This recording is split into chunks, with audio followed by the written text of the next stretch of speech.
The stench of decay follows where the undead lurk. Once perfumed with blossoms, forest rots with the smell of waste. Already Hyman armies drive the dead away from human settlements, sending them looking for an easier kill. Reapers turn the fertile forests desolate with their touch. Hiniok is determined to gather his new subjects by carnage. While elves prepare to migrate to their promised Evermore, this monstrous king has sent his legions to sever the passages through the tangled woodlands. Hungrily, Iniog devours anything living, adding it to his army. The elves of Sylvanos took pride in their independence. They refused to honor Elwyn or the Keepers. Now, though, we are united. I suppose I should celebrate. A century of hostility between Sylvanos and Uldor is over, but grave concerns paralyze me. All undead must be destroyed if passage through the Isle of Last Goodbyes is to remain safe.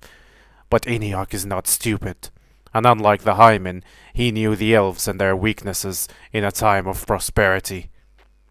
My hope rests in the changes of this last century and the hard lessons that the elves have learned since Iniok's fall. Elves are a race of immortals whose lives cease only by violence. There has never been a time when elves have not graced this world, transforming burning wastelands into vibrant gardens full of life. Legend speaks of a time when elves had many gates to their haven realm of Evermore, but now only the Isle of Last Goodbyes remains. In days when death was unknown, the elves balanced the newborn by those who passed beyond to Evermore.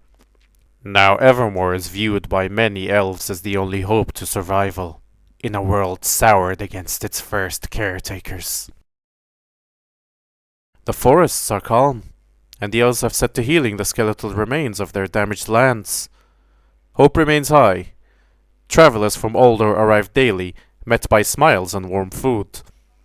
These elves are different than those high-minded ones of Iniok's court. Talk bubbles about the long trip which lies before them. If only there were a way to move the elves quickly across the great expanse of land. Still, perhaps the long journey will encourage some of the elves to contemplate their purpose. Perhaps some will fight for this land, this home, and what they leave behind.